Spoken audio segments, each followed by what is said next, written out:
Mind your own business. It's a phrase that we have heard growing up. Usually it's a negative phrase, meaning this doesn't concern you. Mind your own business.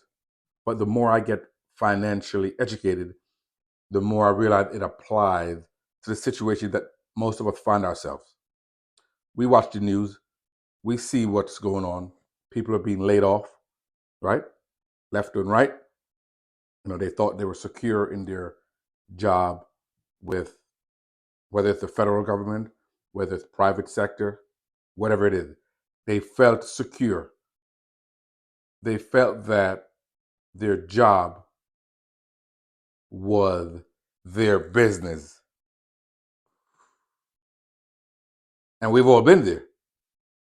We literally feel so comfortable and feel like our job, which someone else created, is our business.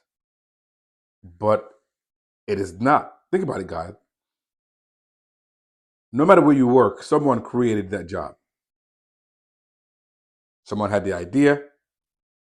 They had to have the business plan, which includes what product or service they're going to make. They have to worry about the business plan. How are we going to make money? They have to worry about their competition. They have to worry about the cost of goods and services. They have to worry about their expenses. They have to worry about what margin or profit they're going to make. All these things are what went into creating the job that you had or have. And we come in now, right? They have to plan for you. They have to plan how many employees are we going to need to get this done. How much will it cost us to pay this employee? And how much revenue will this employee generate for us? Obviously, the employee has to generate more revenue than the employer is paying them, right? Maybe you may generate 3 times or 4 times the revenue that it costs to hire you. So you make $50,000 a year, but you generate $200,000 a year in revenue. That's a good investment on the part of the employer. But differently though, we basically think that these jobs are our business, but it's not.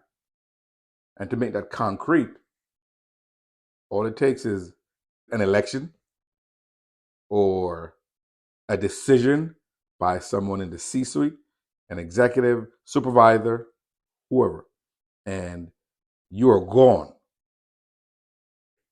because we mistake our job for our business, right?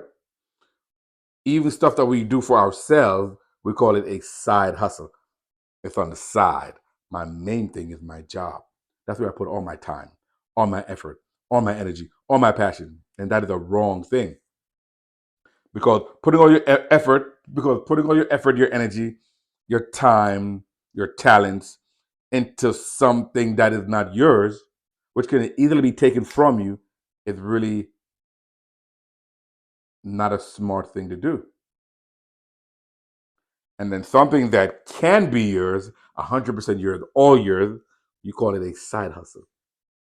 So we've seen great success. You watch something like Shark Tank, and you see people make great success in taking a side hustle, developing that, marketing that, really put their effort and energy and talent into that, take it to investors like a Shark Tank, and then all of a sudden they blow up, they expand because that is theirs. Your job is not yours. Okay? So it is a mentality that we have been indoctrinated to have. Go to school, study hard, get a good job. And the job is not yours. So now you're dependent and you're at the mercy of someone to keep you hired, and you want to get your raise every month, or you want to get your raise every year to keep up with inflation. And listen, I'm not bashing people with a 9 to 5. That's not what I'm doing. Most of us have 9 to 5. I'm not bashing that. What I'm saying is that we have to turn something in our brain to let us know that it is not smart, it is not in our best interest to put everything into something that does not belong to you. The analogy I would give would be renting and owning, right? You're both paying monthly payments, whether it's rent or mortgage. But in one instance, or in one case, which is the renting, you will never get a payback. You're not putting anything that's going to build towards ownership for you. You're paying to live there for the next 30 days. And I know that, depending on the cost of living where you are, renting could be the mathematical, renting could be the mathematically best thing to do. I'm not talking about that. I'm talking about the general concept. You compare that to owning, whereas, yeah, you're paying a monthly mortgage and you don't own a house while you still have the mortgage, but every month, some of the money is being used to pay down the principal, and eventually, and your ownership or equity goes up. Eventually, you will own that property. Yes, and there's some pros and cons. Some of the cons would be if anything breaks, you got to fix it, right? There's a hole in your roof, you got to pay for it. There's no landlord to call. There's no super to call, and that's the downside. But the positive side is, if the property goes up in value, which it probably will, all that appreciation you benefit from, right? So this is how I would see the job. The job is just like, it will never be yours. So we have to treat it like that. And what we have to do is take some of that money and put it into something that we can own or we can be a part of, whether it's stocks or real estate or small business. You have to put it into something that you can own, because your job you will never own. You can't own your job. You can't pass your job on to your children. When I die, I'm gonna bequeath my job, my 9 to 5, to your children. No. So the news, it's sad for what's going on to other people. However, we should learn from this. I'm sure a lot of those people felt that their job is secure and they'll be there till 65. And obviously, we see that wasn't going to happen. Some of these people lost their job 6 weeks, 6 months into it. Right? So one lady she had moved from another part of the country, and she had used her credit card to buy all this furniture. She had her dream job at the CDC. Then she got fired all of a sudden, just like that. And of course, you feel bad for her, but the mentality that we have to get in our head and to teach our children is that minding our business is not a negative thing. It means that we should be acquiring assets, ownership in assets that goes up in value that we can benefit from. Our job, we're not going to own our job. Okay? We're not going to own our job. But we can take money that we get from our job and put that into assets. That's a mentality, guys, that we have to have.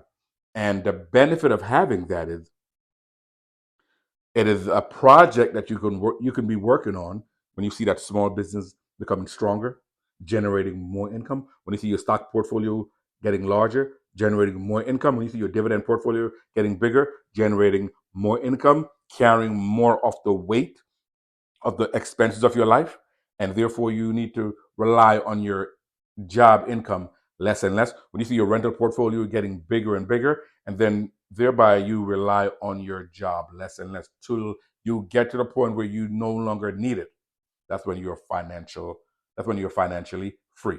Financial independence is when you have enough income coming in passively from your dividend, from your rents, from your ETFs, from your small business, from your royalties, that you no longer need your active income from your job.